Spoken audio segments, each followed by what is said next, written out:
Bank Studios. This is Chicago's Morning Answer with Dan Proft and Amy Jacobson on AM 560. The Answer.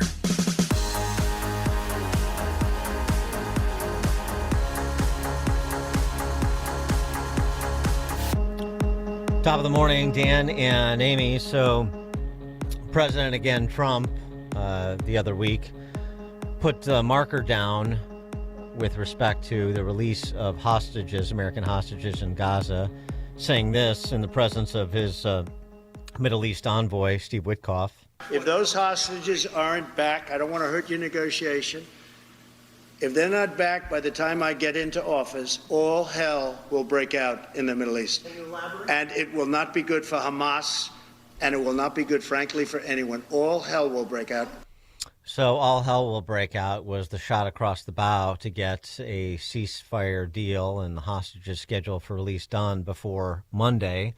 And Biden announced yesterday that there is a ceasefire agreement that is pending formal adoption.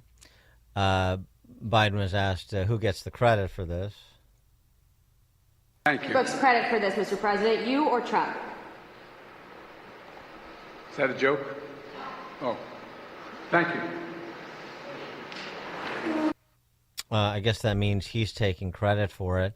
Matt Miller, who's the outgoing spokesman for the State Department. He sung a different tune. Slightly different tune, yeah, that it was a collaborative effort. When it comes to the involvement of President-elect Trump's team, it has been absolutely critical in getting this deal over the line. And it's been critical because, obviously, as I stand here today, this administration's term in office will expire in 5 days.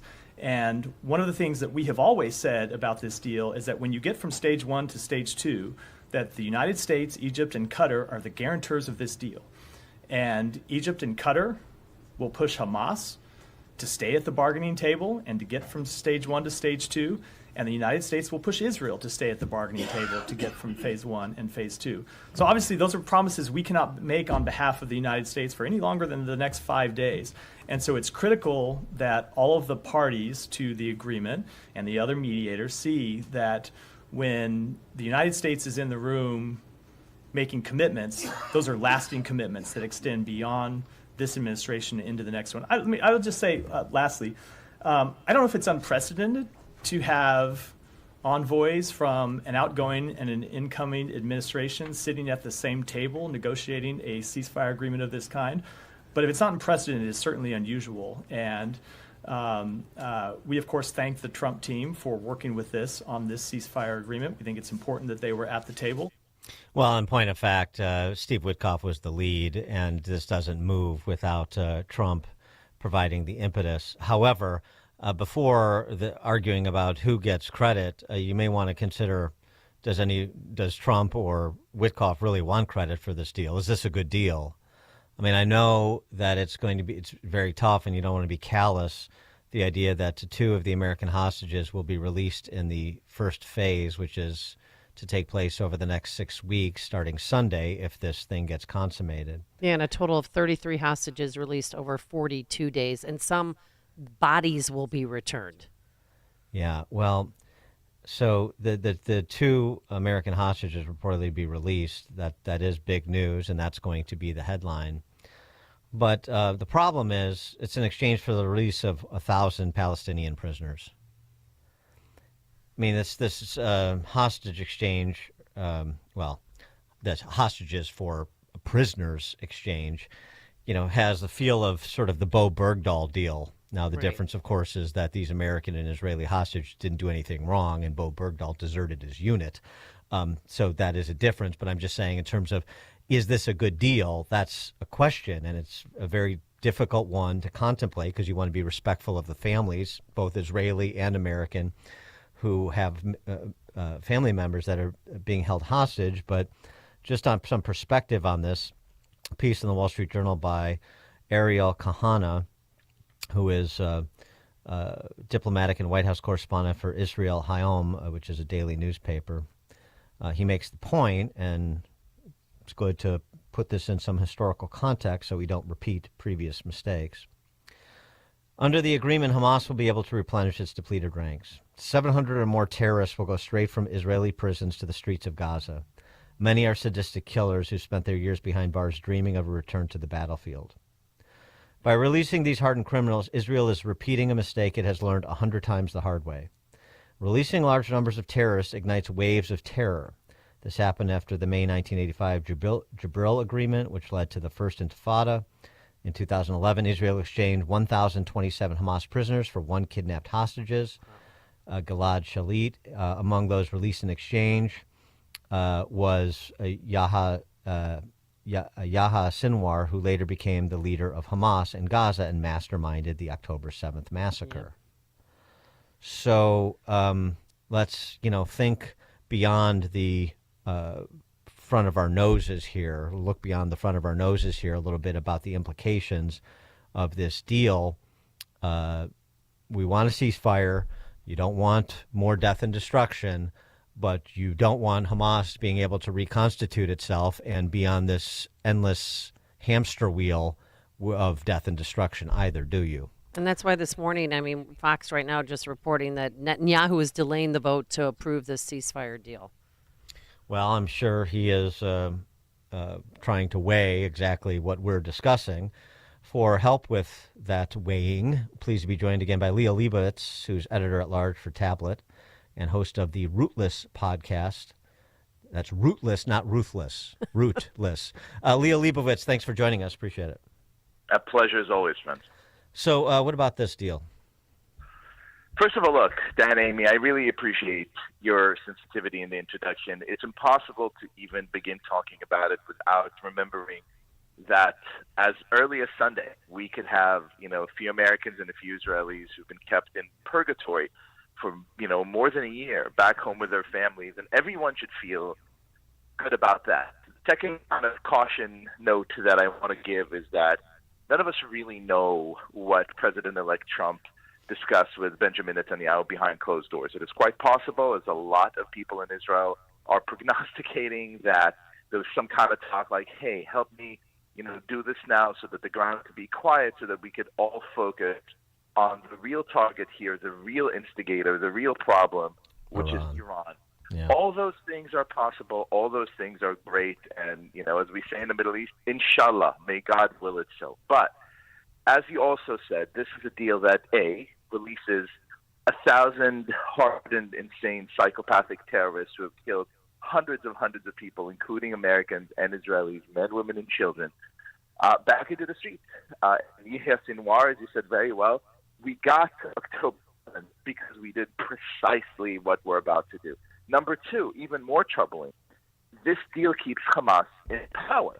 Not only does it keep Hamas in power in Gaza, and if you were tuning in to the Gazan street yesterday, those people were celebrating like they had just won the Super Bowl. Right. They understand that for them it is a victory. More troublingly, look, Mahmoud Abbas, the Palestinian Authority president over in the West Bank, he's 89 years old. He is not likely to live very long. This all but guarantees Hamas control not just over Gaza, but also a huge kind of upswing in the West Bank as well. But I want to talk briefly about the thing that most disturbs me. I love that you started the clip with the show with the clip of President Trump. His words were very clear. He said, if all the hostages are not back by the time I'm in office, there will be hell to pay. All hell will break loose in the Middle East. Now, Donald Trump takes office on Monday. By Monday, we will have, at best, 1 or 2 or 3 hostages back home, not the 100, not even all the American hostages. And instead of hell to pay, what we're getting is millions and millions and millions of dollars paid through Qatari money back to Hamas to prepare again for another cycle. This just makes America look weak.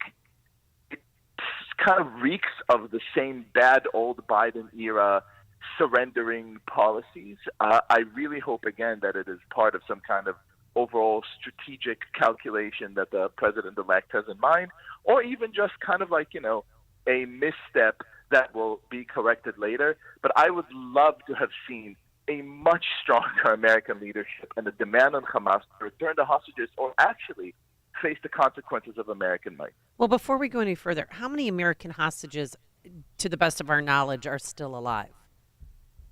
I believe the number is 3. Yeah. The third, Eden Alexander, who served in the IDF, is supposed to be released as part of Phase 2 if this all gets done. Right. But Tom Cotton, Senator Tom Cotton, took the posture that the message to Hamas should be unconditional surrender or annihilation. There's your Correct. deal. I mean, is that what you suggest that the Trump administration's posture should be? Our first step. Yeah, here's our first step in the negotiation. Our first offer on the table is we're going to kill all of you unless you immediately return the hostages that you took against all international law and human, morality and decency. I think that is a pretty good American stance. And again, I think if you compare it historically, you started off by giving some historical analysis. I cannot help this morning but think of President Reagan and the Iranian hostages. That man did not negotiate. That man demanded that all the prisoners be returned, and they were. That's power. Well, the other thing, too, is, you heard from Matt Miller at the State Department describing the Phase 2 and, in their sort of the game of risk that they play at the State Department, it's going to go like this. Well, the Qataris and the Egyptians will hold Hamas's feet to the fire, and the Americans will hold Bibi's feet to the fire, and it's all going to work out famously. If the Qataris and the Egyptians had such sway over Hamas, then why are we still talking about Hamas?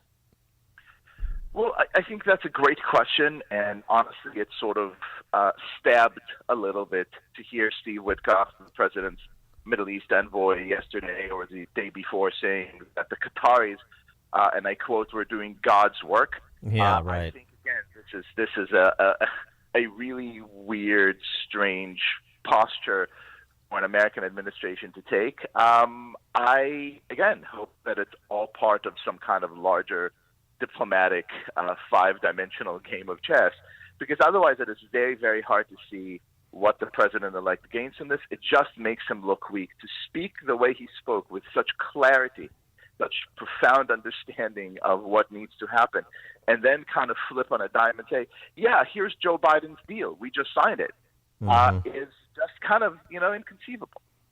Yeah, the thing that I agree. We don't. Your point is well taken that we don't know exactly what Trump said to Bibi, and it could be, this larger approach that's being taken, and I hope that's the case as well with the focus on Iran. But it's sort of been one of my bugaboos with Trump for a long time is you don't need to be to be excessively flattering states like Qatar. One of the things with Reagan, whether it's talking about Iran or talking about the Soviet Union, there was moral clarity there. We'll talk, we'll negotiate in our interests, but it's the evil empire the Soviet Union is, and Iran is a state sponsor of terror, and the Qataris provided safe haven for Hamas killers. That's what they did. So that's what they do. So it's great that perhaps they can advance our interests and Israelis' interests. If they're a piece of that puzzle, fine. But let's just understand who everybody is at the table.